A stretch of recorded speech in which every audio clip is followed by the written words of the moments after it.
과열된 주택시장을 안정시키기 위한 부동산 정책이 최근까지도 쏟아지고 있습니다. 대부분의 규제 내용은 개인 명의의 부동산 투자 또는 대출과 관련한 정책입니다.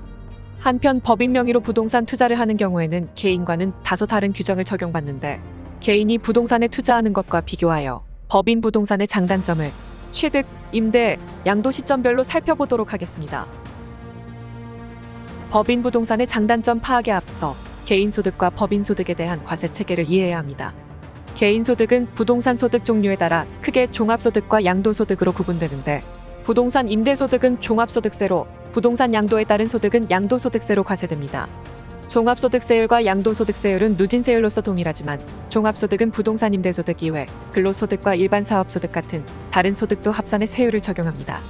양도소득세는 1학년 1월 1일 12월 31일의 기간 내 매각한 부동산에 대해 소득을 통산 후 세율을 적용합니다. 법인 부동산의 경우 임대소득 또는 양도소득의 세율이 동일하고 법인이 발생시킨 모든 소득을 합산해 과세합니다. 이에 더불어 주택이나 비사업용 부동산을 매매하는 경우 법인 세율 이외 시세 차익의 11%를 추가로 납부해야 합니다.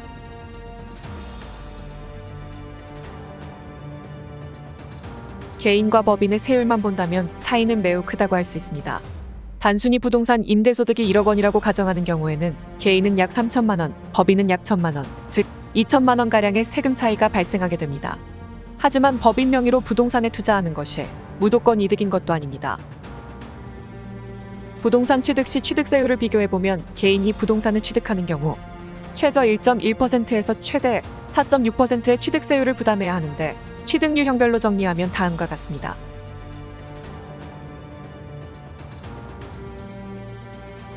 법인이 부동산을 취득하는 경우 부동산 소재지에 따라 취득세율이 달라집니다.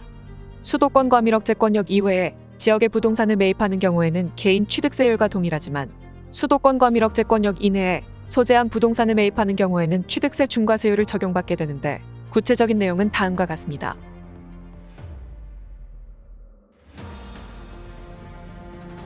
이와 같이 수도권과 밀락제권역 내의 부동산을 취득하는 경우에는 개인과 비교해 법인의 취득세가 월등히 많은 것을 알 수 있습니다.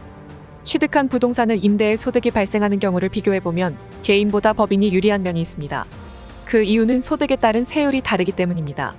앞서 살펴본 바와 같이 개인은 다른 소득과 합산해 다소 적은 소득 구간에서도 20% 이상의 세율을 적용합니다. 그러나 법인은 임대소득 및 다른 소득과 합산해 2억 원 이하인 경우 11%의 단일 세율로서 과세가 종결됩니다. 예를 들면 근로소득 7천만 원을 가진 개인이 상가임대소득이 연간 1,200만 원이라고 할 때, 개인 사업자로 운영을 하는 경우 임대소득에 대한 세금은 약 316만 원입니다. 하지만 법인 사업자로 운영을 하는 경우 1,200만 원의 임대소득에 대한 세금은 약 132만 원에 불과합니다.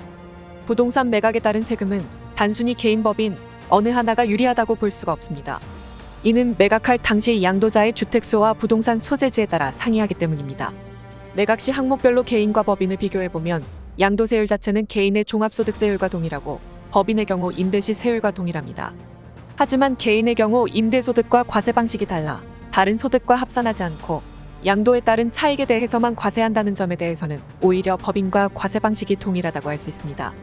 부동산을 매각하여 1억 원의 시세 차익이 발생했다고 가정할 때, 법인의 경우 부동산의 종류나 보유기간, 소재지와 상관없이 11%의 세율을 적용받지만, 개인의 경우 부동산의 종류, 보유기간, 보유주택수, 부동산 소재지역에 따라 세율을 달리 적용해야 합니다. 1억 원의 시세 차익을 보았을 경우 1세대 1주택 비과세 경우를 제외하고 법인이 모두 유리하다고 볼 수 있습니다. 부동산 투자를 시세 차익이라는 관점에서 본다면 법인이 큰 장점을 가졌다고 볼 수 있으나, 이는 어디까지나 단순 세율의 차이일 뿐 부동산 투자 목적에 따라 법인으로 운영하는 것이 장점일 수도 있고 단점일 수도 있습니다. 법인의 경우 세율이 낮은 대신 현금화가 어렵지만, 개인의 경우 임대소득 또는 양도소득으로서 차익이 발생하면 그대로 소유자 개인 계좌로 이체하는 것으로서 현금화할 수 있습니다. 하지만 법인의 소득은 반드시 급여 처리 또는 배당 처리로서 개인 계좌로 이체해야 하고, 급여 처리, 배당 처리에는 추가적인 소득세가 발생하게 되므로 전체적인 세후 금액을 비교할 때 오히려 법인이 불리할 수도 있습니다.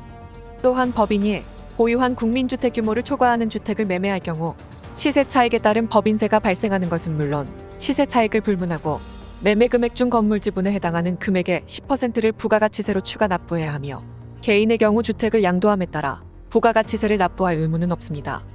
따라서 단기간 내 현금화가 목적이 아닌 법인 자금으로 꾸준하고 다양한 투자를 영위하고 싶다면, 그리고 향후 상속을 계획함에 있어 다양한 포트폴리오를 구성하고자 한다면 법인 명의의 부동산 투자가 충분한 매력이 있을 수 있습니다.